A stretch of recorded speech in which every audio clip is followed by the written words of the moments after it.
নফসের ধোঁকায় পড়ে গেছে। নফসের ধোঁকায় পড়ার কারণে বান্দা এবার নেক আমল করতে চায় না, বান্দা এবার গুনাহের কাজে নিমজ্জিত হয়ে যায়। কেন? বলে বান্দা দুনিয়ার সুখে শান্তিতে পাইয়া, দুনিয়ার এত নাজ নিয়ামত দেখে, দুনিয়ার এত সুখ শান্তি দেখিয়া বান্দা এবার নিজে শুধু গুনাহের কাজে নিমজ্জিত হয়ে যায়। এ কারণে আল্লাহ বলেন, ইয়া ইবাদিয়াল্লাযীনা আসরাফু, আল্লাহ বলেন ও বান্দা ও বান্দি, যতই গুনাহ করো তুমি আমার বান্দা, যতই গুনাহ করো তুমি আমার বান্দি, তুমি যতই গুনাহ করো না কেন তুমি সর্বশেষ পর্যন্ত তুমি আমার বান্দা। আমি আল্লাহ তাআলা তোমাকে সৃষ্টি করেছি, দুনিয়ার সব কিছু তুমি তুই করতে পারো, তাহলে কেন আমি আল্লাহর গোলামি তুমি করতে পারো না রে বান্দা? কেন তোমাকে আমার রবের কাছ থেকে তোমাকে ফিরায় রাখছে? কেন তুমি আমার কাছে আমার মসজিদে 5 ওয়াক্ত সময় মুয়াজ্জিন ডাকে হাইয়া আলাস সালাহ, মুয়াজ্জিন ডাকে হাইয়া আলাল ফালাহ, মুয়াজ্জিন 4 বার পর্যন্ত 4 ওয়াক্ত নামাজের সময় বলে হাইয়া আলাস সালাহ, হাইয়া আলাল ফালাহ, নামাজের দিকে আসো, মসজিদের দিকে আসো, কল্যাণের দিকে আসো। আবার আরেকবার ফজরের সময় যখন হয়ে যায়, ফজরের সময় আবার আল্লাহ তাআলা নবীজি আরেকটা ডাক বাড়ায়া বলতেছে, আসসালাতু খায়রুম মিনান নাওম, আসসালাতু খায়রুম মিনান নাওম। ওরে বান্দা, তোমার ঘুম থেকে এখন নামাজ ভালো। তুমি যদি এই আরামের ঘুমকে হারাম করিয়া নামাজের মধ্যে আসতে পারো রে বান্দা, তুমি যদি চাও, তুমি চাইলে এখন ঘুমা যাইতে পারবে। তারপরেও কিছু বান্দা এমন আছে, কিছু বান্দি এমন আছে, যে সমস্ত বান্দা বান্দিরা শীতের দিন ঠান্ডা পানি দিয়ে আরামের লেপ তুষককে লাথি দিয়ে আরামের লেপ তুষককে দূরে ফেলে বান্দা নামাজের মধ্যে চলে আসে। আল্লাহ বলেন, ও বান্দা, তুমি যদি এতটুকু করতে পারো, আরামের বিছানাকে লাথি ফেলে আরামের বিছানাকে হারাম করে বান্দা তুমি যদি নামাজ আদায় করতে পারো, তাহলে শুনো, দুনিয়াতে তুমি এতটুকু কষ্ট করার কারণে আল্লাহ বলেন আমি এমন এমন জিনিস তোমাকে কাল হাসরের ময়দানে দান করব, মা লা আইনুন রাআত ওয়ালা উযুনুন সামিআত ওয়ালা খাতার আলা কলবি বাশার। আল্লাহ বলেন, ও বান্দা, আমি তোমাকে এমন এমন জিনিস দান করব যেগুলা কখনো চোখে দেখো নাই, যেগুলা কখনো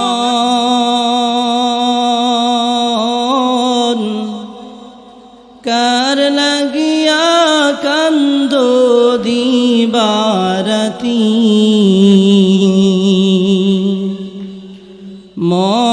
মন কার লাগিয়া কান্দো দিবারাতি, ভেবে দেখো কেউ হবে না, ভেবে দেখো কেউ হবে না তোমার সঙ্গের সাথী, কার লাগিয়া কান্দো দিবারাতি, মন কার লাগিয়া কান্দো দিবারাতি। আলহামদুলিল্লাহ, ঐতিহ্যবাহী ব্রাহ্মণবাড়িয়া জেলার সদর থানার অন্তর্গত মোহাম্মদপুর সম্মিলিত গ্রাম মোহাম্মদপুর বরবাড়ি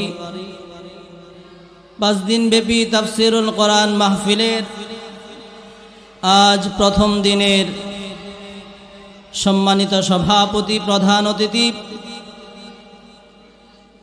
ও গ্রামবাসী, সর্বপ্রথম মহান রব্বুল আলামিনের নিকট লাখ কোটি শুকরিয়া আদায় করি যে মহান রব্বুল আলামিন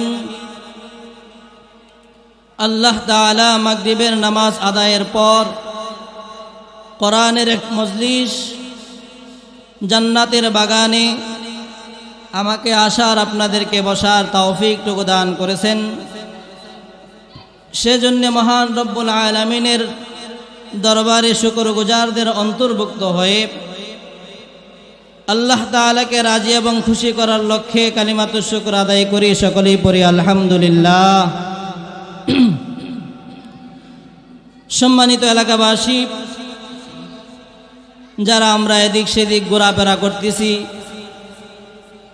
যতটুকুন সম্ভব হয় কোরআন ও হাদিসের আলোকে চেষ্টা করব, আল্লাহ তাআলা যদি আমাকে তৌফিক দান করেন, কিছু কথা বলার জন্যে। যারা আমরা শুনবো আমলের নিয়তে শুনবো। আল্লাহ তাআলা বলনেওয়ালা শুননেওয়ালা সকলকে আমল করার তৌফিক দান করুন, আমিন। পৃথিবীর জমিনে আল্লাহ তাআলা দুনিয়াতে মানুষকে বানায়া পৃথিবীতে আল্লাহ তাআলা পাঠিয়ে দিয়েছেন। আল্লাহ তাআলা মানুষকে দুনিয়ার জমিনে পাঠিয়েছেন অল্প সময়ের হায়াত দিয়ে, অল্প সময়ের জিন্দেগি দিয়ে, হায়াত নামক দৌলত দিয়ে আল্লাহ তাআলা এই দুনিয়াতে আমাদেরকে পাঠিয়েছেন। আল্লাহ তাআলা আমাদেরকে কেন পাঠালেন? নেক আমল করার জন্যে। ওয়ামা খালাকতুল জিন্না ওয়াল ইনসা ইল্লা লিয়াবুদুন। আল্লাহ বলেন, আমি আমার বান্দা বান্দিকে সৃষ্টি করেছি একমাত্র কেবলমাত্র আমি আল্লাহর ইবাদত বন্দিগি করার জন্যে। এখন কেহ ইবাদত করে, কেহ ইবাদত করে না, মন চাইলে করে, মন না চাইলে করে না। ইবাদত করলে আল্লাহ তাআলা এর বিনিময়ে খুশি হয়ে আল্লাহ তাআলা জান্নাত আমাদেরকে দিয়ে দিবে। এখন দুনিয়াতে আমি আসলাম, আল্লাহ তাআলা পৃথিবীতে যত মানুষ পাঠিয়েছেন সমস্ত মানুষকে আল্লাহ তাআলা নেক আমল করার যোগ্যতাও দান করছেন, গুনাহের কাজ করারও যোগ্যতা আল্লাহ তাআলা দান করছেন। ফেরেশতাদেরকে আল্লাহ তাআলা বানিয়েছেন, ফেরেশতারা শুধুই মাত্র কেবলমাত্র শুধু আল্লাহ তাআলার ইবাদত বন্দিগি করে, গুনাহের কাজ করে না।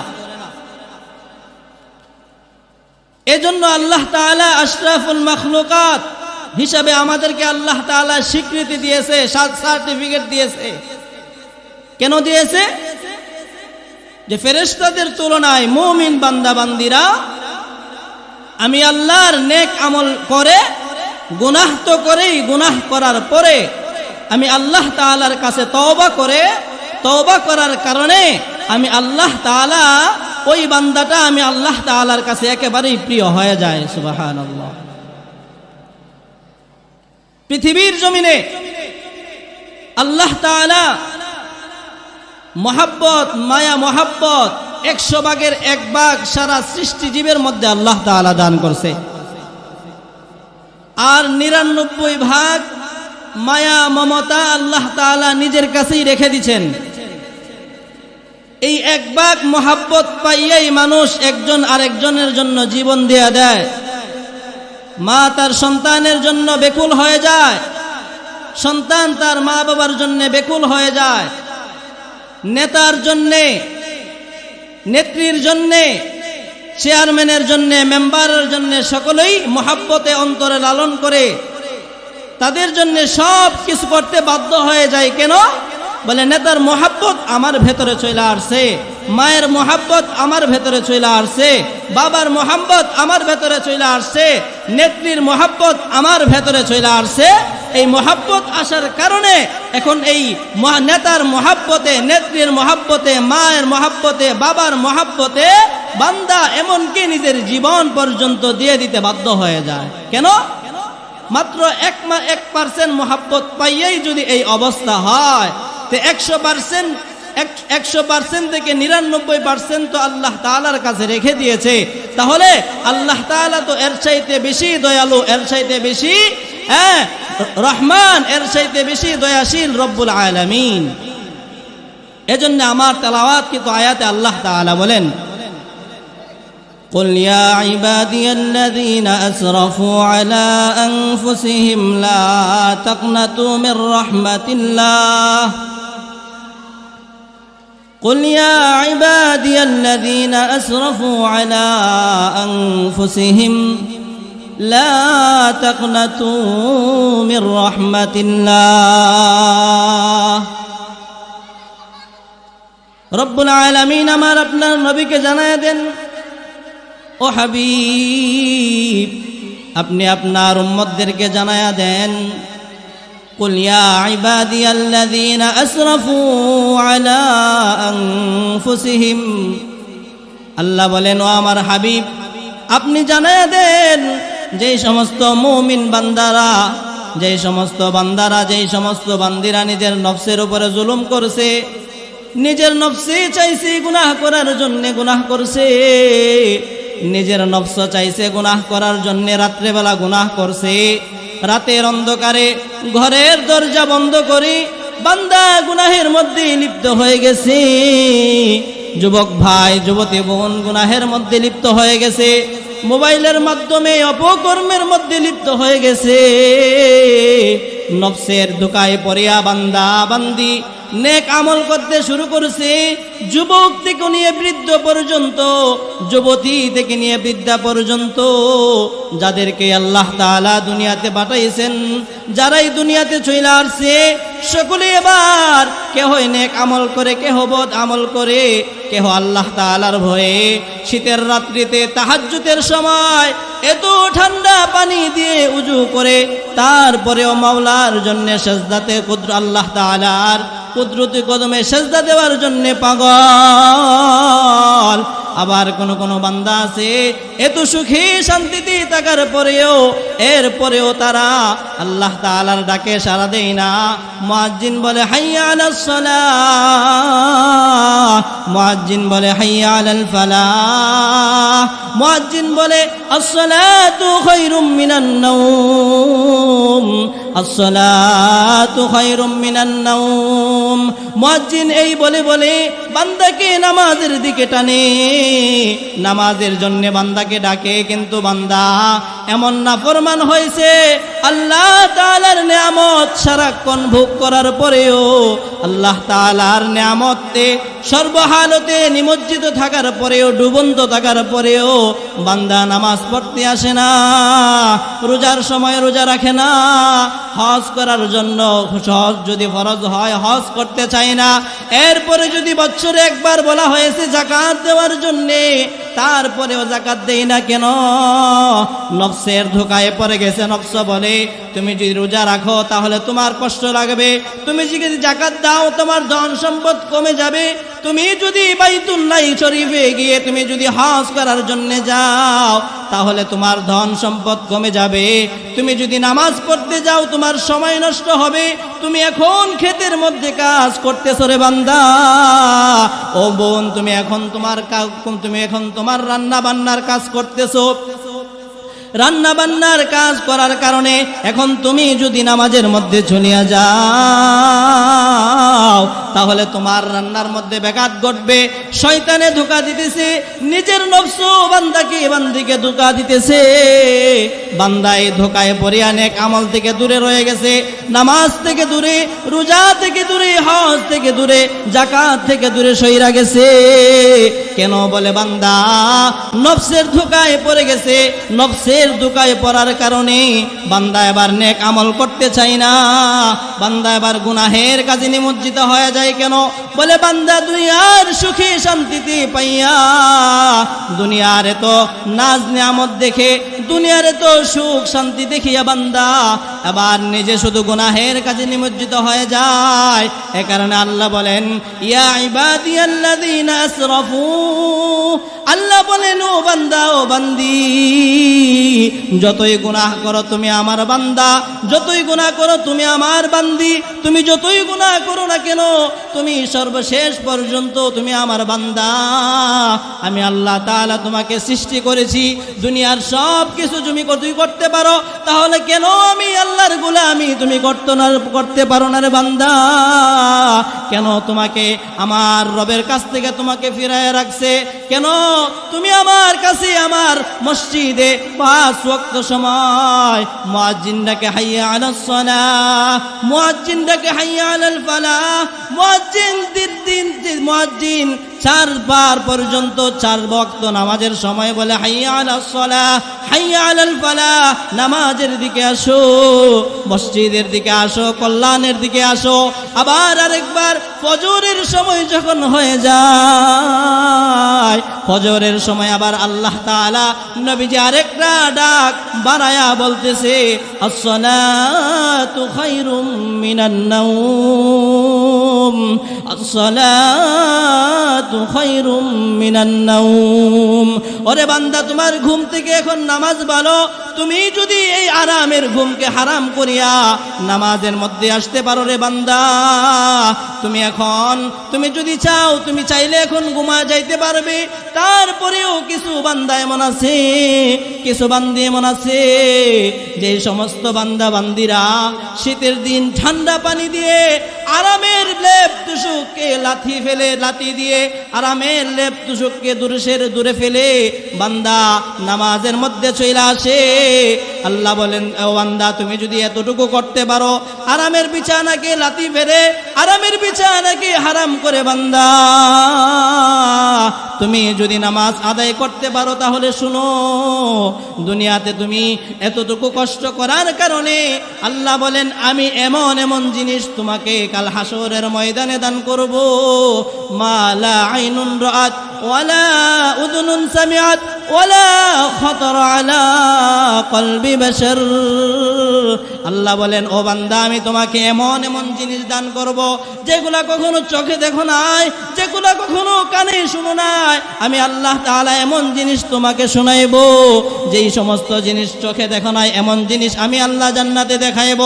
এমন জিনিস আমি আল্লাহ দান করব, যেই জিনিসটা তুমি দেখছো শুনছো তো দূরের কথা, আমি আল্লাহ তাআলা তোমাকে এমন জিনিস দান করব, যেই জিনিসটা পাওয়ার পরে তুমি কখনো কল্পনাও করতে পারবে না।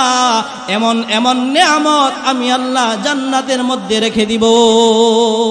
সুবহানাল্লাহ। অর্থাৎ আল্লাহ তাআলা বলতেছেন, তুমি যদি দুনিয়াতে একটু যদি আমার দিকে যদি ফিরে আসতে পারো রে বান্দা, আমি মাত্র 5 ওয়াক্ত নামাজ দিয়েছি, আমি রমজান মাসে 1 মাস বা গণনা করে 30 দিন 29 দিন এরকম ভাবে তুমি নেক আমল করো, রোজা রাখো, হজের সময় হজ করো, যাকাতের সময় যাকাত দাও। এই অল্প যদি তুমি নেক আমল করতে পারো, এই নেক আমল করে কোনো মতে যদি দিনটা যদি দুনিয়াটা যদি কাটায় আসতে পারো, আল্লাহ বলেন তোমার মৃত্যুর পরে আমি আল্লাহ এমন এমন নিয়ামত তোমার জন্য রেখে দিব, যেই নিয়ামত তুমি কখনো দেখো নাই, কখনো শোনো নাই, যেই নিয়ামতের কথা তোমরা কখনো অন্তরে কল্পনাও করতে পারো নাই। এমন এমন জিনিস আমি আল্লাহ তোমাকে মৃত্যুর পরে আমি আল্লাহ তোমাকে বদলা হিসেবে দান করব। এ কারণে আল্লাহর হুকুম আহকাম মেনে আমরা চলতে হবে। এরপরেও দুনিয়াতে চলতে গেলে গুনাহের কাজ হয়ে যাবে, এটাই স্বাভাবিক। যতই গুনাহ করুক না কেন বান্দাই আল্লাহ তাআলারই বান্দা।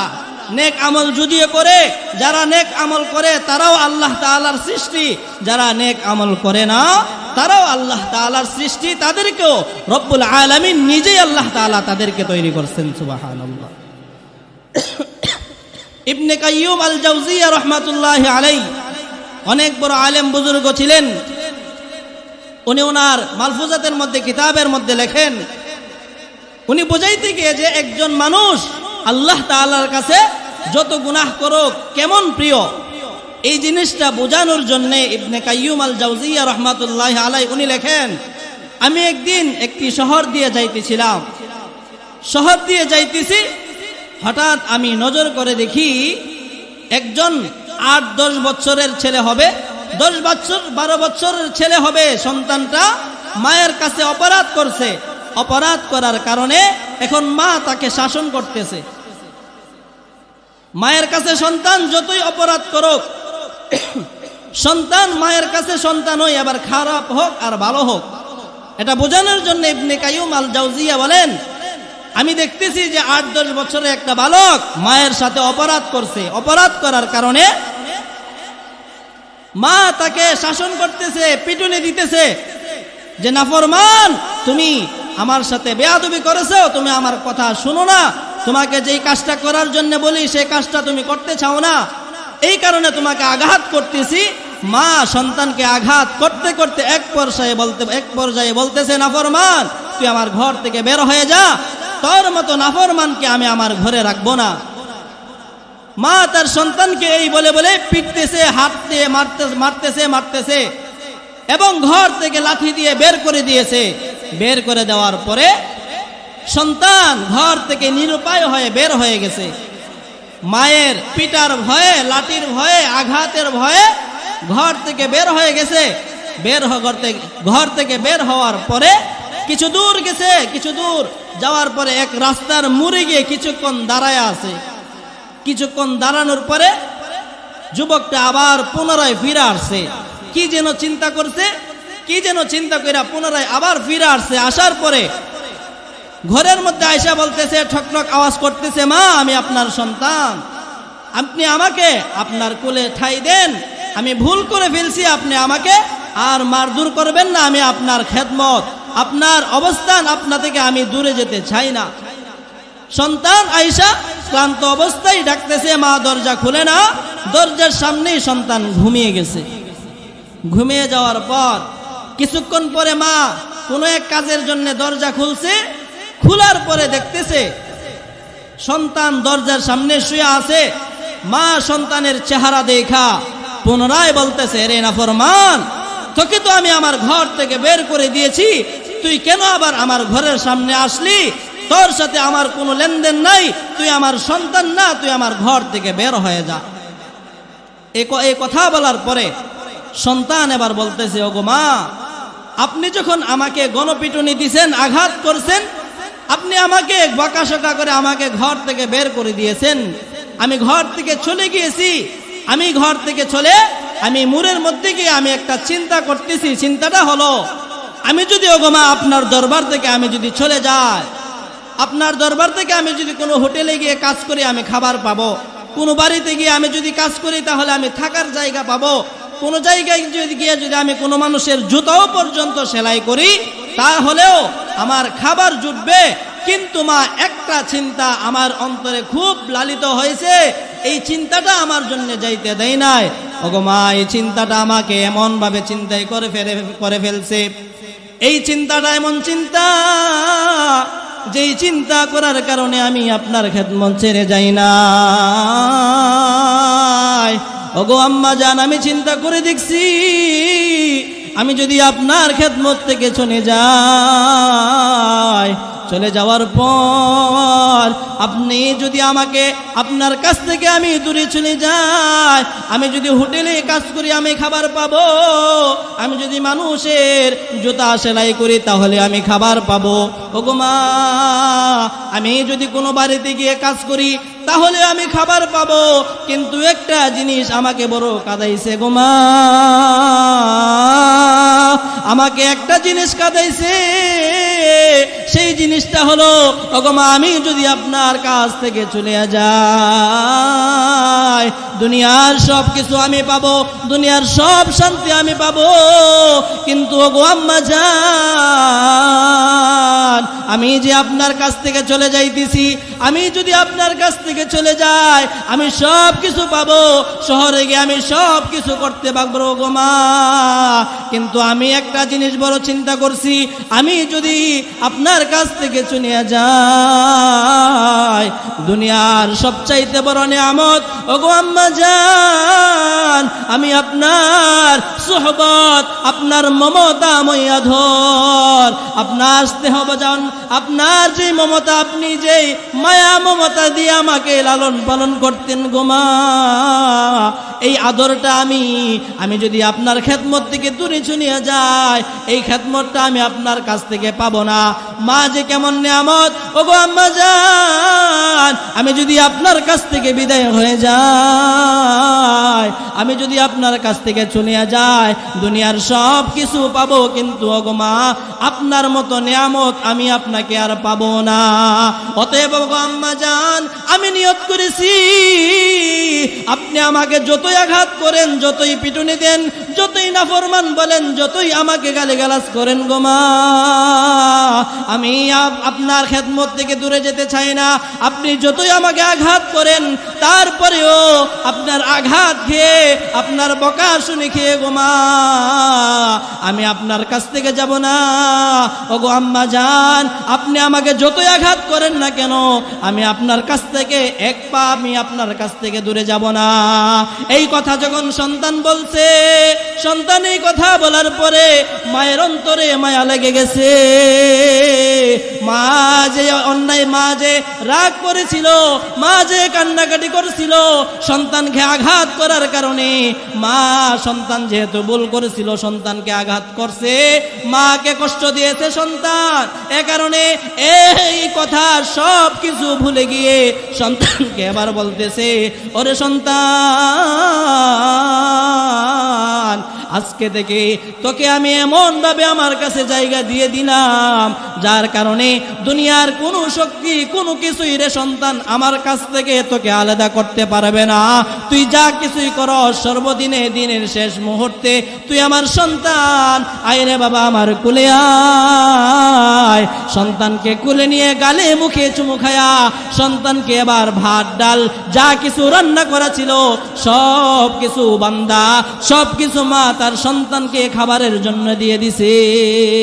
সুবহানাল্লাহ। ইবনে কাইয়ুম আল জাওজিয়া বলেন, এই যে একটা ঘটনা আমি দেখে আশ্চর্য হয়ে গেলাম। আচ্ছা, মার সন্তানের সাথে, মার সাথে সন্তান অন্যায় করেছে, অন্যায় করার পরে ঘর থেকে বের করে দিয়েছে, দেওয়ার পরে সন্তান আয়েশা মায়ের কাছে ক্ষমা চাইছে, শুধু একটা কথা বলছে, আমি আপনার মায়া মোহাব্বত পাবো না, এ কারণে আমি আপনার খেদমত ছেড়ে চলে যেতে চাই না। এই একটা কথা মায়ের অন্তরে আঘাত লাগছে যে হ্যাঁ, এই সন্তান তো ঠিকই বলছে, শেষ মুহূর্তে তো সে আমার সন্তান।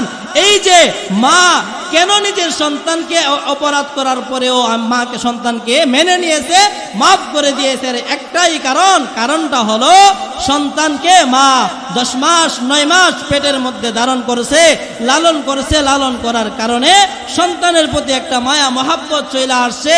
কেমন মায়া মহাব্বত, যে 9 মাস 10 মাস বান্দা, 10 মাস মাটা গর্ভধারিণী মা কষ্ট করার পরে যখন সন্তানটা দুনিয়ার জমিনে চলে আসে এবং দুনিয়াতে আইসা যখন একটা চিৎকার দেয়, এই চিৎকারের আওয়াজ শুনে মা 9 মাস 10 মাসের এই কষ্টের কথা সব কিছু নিমিষেই যেই মানুষটা ভুলে যেতে পারে, ওই মানুষটা হইতেছে একমাত্র জন্মধরণী মা।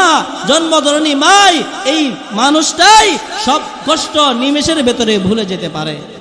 এই কথাটা বোঝানোর জন্য যে আল্লাহ তাআলা তো আমাদেরকে বানাইছে, মাকে তো সারা পৃথিবীর যত সৃষ্টিজীব আছে সমস্ত সৃষ্টিজীবকে আল্লাহ তাআলা শুধুমাত্র 1 ভাগ মায়া মহব্বত মমতা আল্লাহ তাআলা দিয়ে দিয়েছে, আর 99 ভাগ আল্লাহ তাআলা নিজের কাছে রেখে দিয়েছে।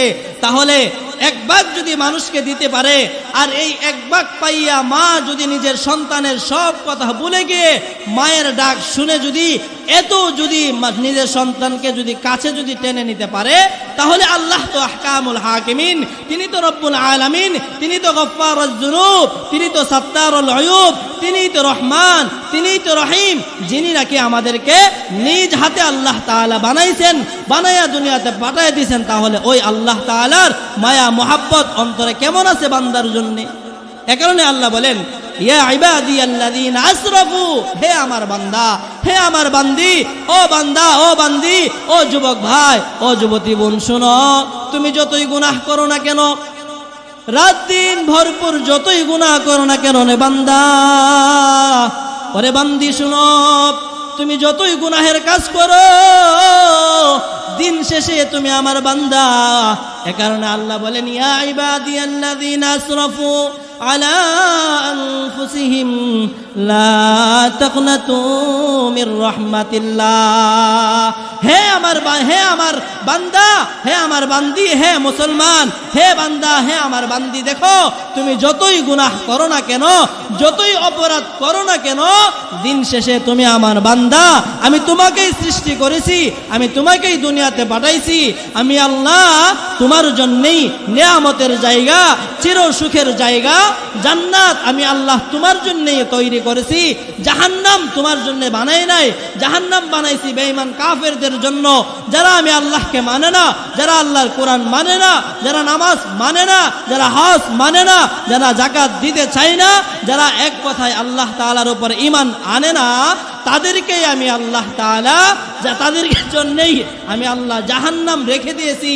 আর জান্নাত বান্দা তোকে দেওয়ার জন্যে, আমি আল্লাহ বান্দা তোমাকেই দেওয়ার জন্যে আমি আল্লাহ তাআলা জান্নাত বানাইছি। অতএব তুমি যতই গুনাহের কাজ করো, যতই নিজের নফসের উপরে জুলুম করো, তারপরেও তুমি দিন শেষে আমারই বান্দা আমার দিকে ফিরে আসো, তওবা করো।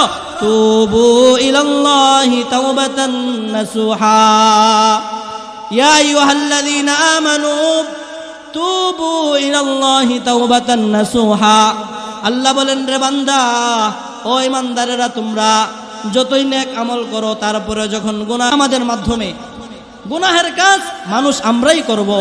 গুনাহ করার শক্তি আল্লাহ তাআলা মানুষদেরকেই দিছে, কোনো ফেরেশতারা কখনো গুনাহ করে না। গুনাহ করার শক্তি আল্লাহ তাআলা ফেরেশতাদেরকে দেয় নাই, যেই কারণে ফেরেশতাদেরকে আল্লাহ তাআলা আশরাফুল মাখলুকাত বলেন নাই, যেই ফেরেশতাদেরকে দিয়ে আল্লাহ তাআলা অনেক কাজকর্ম করাইতেছে। এই কারণে তারপরেও ফেরেশতাদেরকে আল্লাহ তাআলা এই সার্টিফিকেট দেই নাই যে তোমরা আশরাফুল মাখলুকাত। আল্লাহ তাআলা আশরাফুল মাখলুকাত বলতে একমাত্র মানুষকে আল্লাহ তাআলা বুঝিয়েছে, মানুষকে আল্লাহ তাআলা দিয়েছে। তো ভাই, তওবা যদি আল্লাহ তাআলার কাছে করতে পারি, যত গুনাহ করছি সব কিছু থেকে যদি তওবা করে যদি আল্লাহ তাআলার কাছে অনুতপ্ত হয়ে যদি তওবা যদি করতে পারি, তাহলে আল্লাহ তাআলা আমার এই তওবাকে অবশ্যই আল্লাহ তাআলা কবুল করবেন। আল্লাহ বলেন, উদউনি আস্তাজিব লাকুম। ওরে বান্দা, ওরে বান্দি, তোমরা আমি আল্লাহ তাআলার কাছে চাও। দুনিয়ার যত মানুষ আছে সবাই অপরাধী যারা আছে তাদেরকে শাস্তি দেওয়ার জন্য খুঁজে, অফিস আদালত বান্দাকে শাস্তি দেওয়ার জন্য খুঁজে, পুলিশ সব সময় যারা অপরাধী তাদেরকে খুঁজে, তাদেরকে শাস্তি দেওয়ার জন্য খুঁজে। কিন্তু আল্লাহ বলেন, রে ওরে বান্দা, আমি এমন একজন আহকামুল হাকিমিন, আমি এমন একজন রব্বুল আলামিন, আমি আল্লাহ তাআলা যারা নিজের নফসের উপরে জুলুম করে, যারা নেক আমল করতে পারে না, যারা নিজের নফসের উপরে জুলুম করে গুনাহ করে, আমি আল্লাহ তাআলা খুঁজি তাদেরকে মাফ করার জন্যে। সুবহানাল্লাহ। অর্থাৎ আল্লাহ বলেন, যারা অপরাধ করছো, গুনাহের কাজ করছো, আমি আল্লাহ তাআলার কাছে তওবা করো, অনুতপ্ত হয়া মসজিদেও যাওয়া লাগবে না। তুমি কোনো বাইতুল মুকাররম তুমি অথবা তুমি যদি মক্কায়ও যাইতে চাও, যে আমি মক্কায় গিয়ে তওবা করব, আমি গুনাহ করছি, আমি মক্কায় গিয়ে তওবা করতে চাই, আরে বান্দা, তোমাকে তো মক্কায় যাওয়া লাগবে না, বাইতুল মুকাররমও যাওয়া লাগবে না, মসজিদে হারামেও যাওয়া লাগবে না, তুমি ঘরের পাশে যে মসজিদ, ওই মসজিদেও যাওয়া লাগবে না। তুমি যদি তোমার ঘরের মধ্যেই উজু বানায়া, আরে বান্দা, তুমি যদি আইসা উজু বানায়া 2 রাকাত নামাজ পড়ে রাত্রের শেষ মুহূর্তে আইসা আমি আল্লাহ তাআলাকে শেষ পর্যন্ত একবার আল্লাহ বইলা ডাক দিতে পারো, রে বান্দা, তুমি যদি আমার কাছে আইসা আমি আল্লাহকে আল্লাহ বলে ডাক দাও, আমি আল্লাহ তাআলা তোমাকে তুমি যখন আমি আল্লাহকে একবার আল্লাহ বয়া ডাক দিবা, সন্তান যখন যতই অপরাধ করে মায়ের কাছে যখন আইসা মা বলে ডাক দেয়, মা তার সন্তানের সব কষ্ট ভুলিয়া যায়। আবার যখন বাবা ডাক দেয়, বাবা ভুলিয়া যায়। আবার যখন কোনো সন্তান আইসা অপরাধ করার পরেও মাকে মা বলে ডাক দেয়, মা সব কিছু ভুলিয়া যায়। ঠিক তেমনি ভাবে আল্লাহ বলেন, আরে বান্দা, তুমি যদি আমি আল্লাহ তাআলার কাছে আইসা আমি আল্লাহ তাআলাকে একবার দিনের রাত্রের শেষ মুহূর্তে আইসা যদি তুমি তওবা করতে পারো, মসজিদেও যাওয়া লাগবে না, ঘরের মধ্যে শুয়ে শুয়া বৈশা বৈশা তুমি যদি ইস্তেগফারের আমল করিয়া তুমি যদি আমি আল্লাহ তাআলার কাছে ক্ষমা চাও, আমি আল্লাহ তাআলা তোমার জীবনের সব গুনাহকে আমি আল্লাহ তাআলা মাফ করিয়া তোমাকে আমি আল্লাহ তাআলা মাসুম বাচ্চা হিসাবে, মাসুম বাচ্চার মতো, মাসুম বাচ্চার জীবনে যেমন কোনো গুনাহ নাই, তুমি তওবা করার কারণে আমি আল্লাহ তাআলা ঘোষণা দিয়ে দিলাম তোমার জীবনে এখন আর কোনো গুনাহ অবশিষ্ট নাই, তোমার জীবনের সব গুনাহ আমি আল্লাহ তাআলা তোমাকে মাফ করে দিয়েছি। যতই গুনাহ করো আমি আল্লাহ তাআলার কাছে তওবা করো, ইস্তেগফার করো, যদি করতে পারো তাহলে আমি তোমাকে মাফ করে দিব। হ্যাঁ, প্রতিদিন যেই সমস্ত জায়গায় তওবা করে, যেমন আমাদের পাশে মাদ্রাসা, বড়বাড়ি মাদ্রাসা, এই মাদ্রাসার মধ্যে প্রতিদিন মাগরিবের আগ মুহূর্তে আসরের পরে দোয়া কবুলের সময় প্রত্যেকটা ছাত্র আল্লাহ তাআলার কাছে দুইটা হাত উঠায়া তওবা করে ক্ষমা চাই, মাফ চাই। তারা তো একেবারেই ছোট নাবালেগ মানুষ, তারপরেও তারা ক্ষমা চাই কেন? বলে এটা তাদেরকে অভ্যাস, মাদ্রাসা থেকে একটা শিক্ষা দেওয়া হইতেছে তুমি সর্বহালতে যখন তুমি নেক আমল করো আর গুনাহ করো, গুনাহ করলেও তুমি ইস্তেগফার করো, তওবা করো, গুনাহ না করলেও তুমি ইস্তেগফার করো, তওবা করো। কারণ আমার আপনার নবীদের জীবনে কখনো কোনো গুনাহ নাই, নবীগণরা হইতেছে বেগুনাহ মাসুম, তারপরেও তাদের জীবনে গুনাহ না থাকা সত্ত্বেও তারা নবীজি দৈনিক 100 বারের অধিক আল্লাহর নবী সব সময় ইস্তেগফারের আমল করতেন। ইস্তেগফার যারা পড়বে, আপনি সব কিছু পড়তে পারেন না, পড়েন না, নাইলে না হয় যে সব আপনি সাইয়্যিদুল ইস্তেগফার, বিশাল বড় ইস্তেগফার, ওইটা না পারেন, অন্ততপক্ষে আস্তাগফিরুল্লাহ আস্তাগফিরুল্লাহ আস্তাগফিরুল্লাহ আস্তাগফিরুল্লাহর আমল যদি তুমি বান্দা করতে পারো, তাহলে আমি আল্লাহ তাআলা এর বিনিময়ে তোমার জীবনের সব গুনাহ আমি আল্লাহ মাফ করিয়া দিব। এই যে অন্তরে, খাঁটি অন্তরে তওবা করলে, ঘরে বসেও যদি কেউ তওবা করে, তার তওবাটাকেও আল্লাহ তাআলা কেমন ভাবে আল্লাহ তাআলা কবুল করে। শাইখ জুলফিকার আহমদ নকশবন্দি উনি ওনার কিতাবের মধ্যে লেখেন যে বান্দা অনুতপ্ত হয়ে যদি তওবা করে, হযরত হাসান বসরি রহমাতুল্লাহ আলাইহির জামানায়, হাসান বসরি ওনার একজন ছাত্রী ছিলেন, ওনার কাছে আয়েশা সবক নিতেন, আসা যাওয়া করতেন, সবক নিয়ে উনি ওনার জীবনটাকে চালাইতেন, চালায়া উনি নিজের জীবনকে পরিবর্তন করছেন। যুবতী মানুষ হাসান বসরির দরবারে আসা যাওয়া কইরা সবক নিয়ে উনি ওনার জীবনকে পরিবর্তন করতেছে। মহিলার স্বামী দুনিয়া থেকে বিদায় হয়ে গেছে, দুনিয়া থেকে বিদায় হওয়ার পর মহিলা নিজের সন্তানের চেহারার দিকে তাকায়া ভাবতেছে, না, আমি আমার এই সন্তানের চেহারার দিকে তাকাইয়া আমি কখনো আর দ্বিতীয় কোনো বিবাহ করব না। কারণ নবীজি হাদিসের মধ্যে ঘোষণা দিয়ে দিয়েছেন, কোনো মা যদি বিধবা অবস্থায় নিজের সন্তানের দিকে তাকাইয়া দ্বিতীয় কোনো বিবাহ না করে, তাহলে ওই মাকে আল্লাহ তাআলা যুদ্ধ থেকে ফিরে আসা গাজীর মর্যাদা আল্লাহ তাআলা তাকে দান করবেন, সুবহানাল্লাহ। তো ওই মহিলা সন্তান, ছোট বালক, ওই সন্তানের দিকে তাকাইয়া আর সে কি করে নাই, দ্বিতীয় কোনো বিবাহ করে নাই, সন্তানের দিকে তাকাইয়াই নিজের জীবনটা কাটাই দিয়েছে। ওনার স্বামী ছিলেন সমাজের বড় প্রতাপশালী, ধন সম্পদওয়ালা মানুষ। স্বামী মৃত্যুবরণ করার পরে মা চিন্তা করতেছে, আমি যেহেতু একজন সন্তান আছে, আমি দ্বিতীয় আর কোনো বিবাহ করব না, আমি আমার সন্তানের চেহারার দিকে তাকাইয়া আমি আমার জীবনটা কাটায় দিব, আমি জীবনটা শেষ করব, আমি আমার জীবনটাকে শেষ করে দিব। এই চিন্তা করে করে উনি ওনার জীবন কাটাইতেছে। ওইদিকে নিজের সন্তানও বড় হইতেছে, বালক মানুষ। মা নিজে তো পীরের কাছে গিয়া সবক আইনায় না নিজের জীবন পরিবর্তন করে, কিন্তু সন্তান এই দিকে, লম্বা কথা সংক্ষেপে বলি, সন্তান পাড়ার মহল্লার সাথে মিশে মিশে নিজে গুনাহের কাজে লিপ্ত হয়ে যাইতেছে। সমাজের মধ্যে যত অপকর্ম আছে সব অপকর্মের মধ্যে যুবক লিপ্ত হয়ে গেছে। সমাজে ইয়াবা, গাঞ্জা, ফেন্সিডিল, জিনাহ, বেবিচার এমন কোনো কাজ নাই যেই কাজটা ওই যুবকের দ্বারা সংগঠিত হয় নাই। এ কারণে এই অবস্থা দেখা মা চিন্তা করতেছে, হায় রে, আমি তো নেক আমল করতেছি, আমি তো আমার পীর হাসান বসরির দরবারে আসা যাওয়া করে আমি আমার জীবনকে পরিচালনা করতেছি, কিন্তু আমার সন্তান তো এদিকে খারাপ হয়ে যাইতেছে।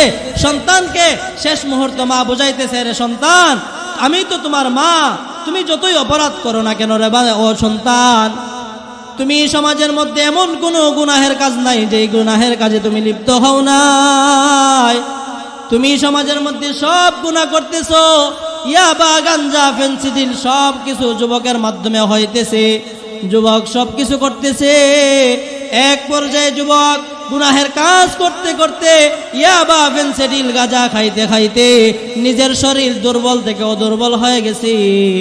সন্তান যুবক মানুষের এমনিতেই শক্তি বেশি, কিন্তু এই সব খারাপ কাজ করার কারণে, ইয়াবা, ফেন্সিডিল, গাঁজার সাথে সম্পর্ক রাখার কারণে, জিনা ব্যভিচারের সাথে সম্পর্ক রাখার কারণে এক পর্যায়ে যুবকের চেহারা সুন্দর, যুবকের শরীর একেবারেই দুর্বল থেকে দুর্বল হয়ে গেছে। যুবকের শেষ পর্যন্ত শরীরের মধ্যে ক্যান্সার দেখা দিয়েছে। ক্যান্সার হয়েছে, কেমন ক্যান্সার? ক্যান্সার হওয়ার কারণে শরীর আরো দুর্বল হয়ে গেছে। শরীর দুর্বল হওয়ার কারণে এবার সন্তান বলতেছে, সন্তানকে এবার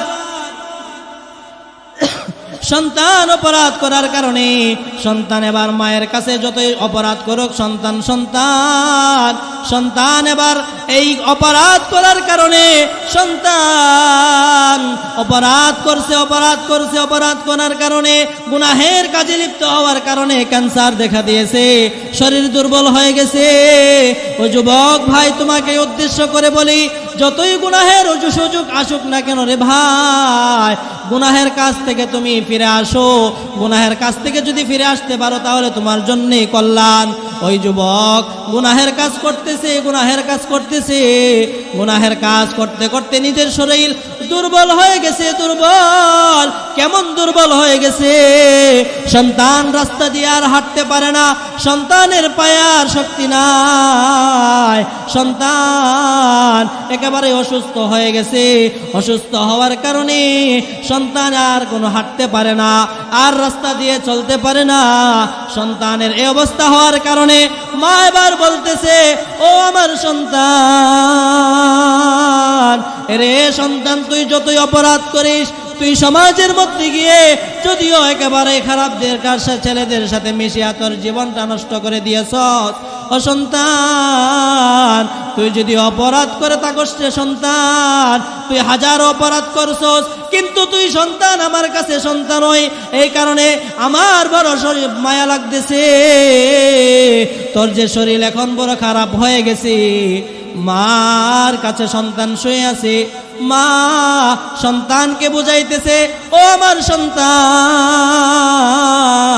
তোর শরীর তো একেবারেই দুর্বল হয়ে গেছে, আসোস না, এখনো যদি তুই তওবা করস তাহলে আল্লাহ তাআলা তোর তওবা কবুল করবে। সন্তান এবার বলতেছে, গো আম্মা জান, আমি এখন কিভাবে তওবা করব? আমি তো হাঁটতে পারি না, হাসান বসরির দরবারে আমি যেতে পারবো না, তাহলে আমি এখন কিভাবে তওবা করব?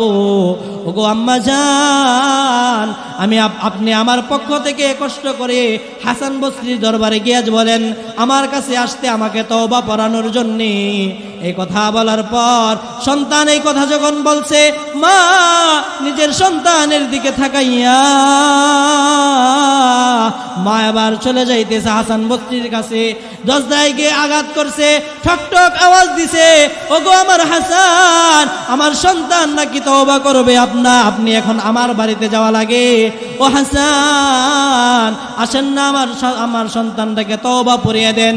সন্তান আবার এই কথাও বলছে, ওগো আম্মা জান, আপনি হাসান বসরির দরবার থেকে আসার পরে যদি দেখেন আমি মৃত্যুবরণ করি, তাহলে আপনি হাসান বসরিকে বলবেন হাসান বসরি যেন আমার জানাজার নামাজটা পড়ায়। এই কথা শুনিয়া মা হাসান বসরিকে গিয়ে বলতেছে, আপনি আমার ঘরে চলেন। হাসান বসরি বলে, না, তোমার সন্তান অনেক গুনাহ করছে, তোমার সন্তানকে আমি অনেক বুঝাইলাম, কিন্তু তোমার সন্তান বুঝে না, তোমার সন্তানকে বোঝানোর পরেও তোমার সন্তান গুনাহ করে, তোমার সন্তানকে বোঝানোর পরেও তোমার সন্তান গুনাহের কাজেই লিপ্ত হয়ে যায়। এ কারণে আমি তোমার সন্তানের কাছে যেতে চাই না, না করে দিলেন। আবার এই কথা বলছে, ও আমার পীর সাহেব হাসান বসরি, আমার সন্তান বলছে আমার সন্তান যদি মারা যায়, আপনি আমার সন্তানের জানাজার নামাজ পড়ানোর জন্য আমার সন্তানের দিলে বড় আশা, বড় আকাঙ্ক্ষা। এবার হাসান বসরি বলে, না, তোমার সন্তানের পেছনে আমি অনেক সময় ব্যয় করলাম, এই সময়টুকু যদি আমি মাসালা বের করার জন্য নষ্ট করতাম তাহলে অনেক মাসালা আমি বের করতে পারতাম। শোনো, আমি তোমার বাড়িতেও যাব না, তোমার সন্তানের জানাজার নামাজও আমি পড়াবো না। না করে দিছে। না করে দেওয়ার পর মা চেহারা বড় কান্না জনিত অবস্থায়, চেহারা বড় একেবারেই ভেঙ্গে গেছে। হাইরে, আমার সন্তানটার কি তাহলে তওবাও নসিব হবে না, জানাজার নামাজও নসিব হবে না? এই কথা বলতে বলতে, আফসোস করতে করতে মা সন্তানের কাছে আইসা বলতেছে, এরে আমার সন্তান, তুমি অনেক গুনাহ করেছো, এই গুনাহের কারণে আমার পীর সাহেব বলছে তোমার জানাজার নামাজও পড়াবে না রে সন্তান। এই কথা বলার পর যুবকের অন্তর এবার ভেঙে গেছে। হায় রে, আমি এতই নিকৃষ্ট হইলাম, আমি এতই খারাপ হয়ে গেলাম, যে খারাপের কারণে আমার জানাজার নামাজ আমার মায়ের পীর হাসান বসরি আমাকে পড়ানোর জন্য আসবে না। এই কথা শোনার পরে যুবক দিলে দিলে আরো তওবা করতেছে, আল্লাহ তাআলার কাছে মাপ চাইতেছে। শেষ পর্যন্ত মায়ের কাছে বলতেছে, ওগো মা, আমি যদি মৃত্যুবরণ করি তাহলে আমার লাশের মধ্যে, আমার গলার মধ্যে আপনার ওড়নাটা পেঁচাইবেন, আমাকে কখনো কোনো কবরের মধ্যে আমাকে দাফন দিবেন না।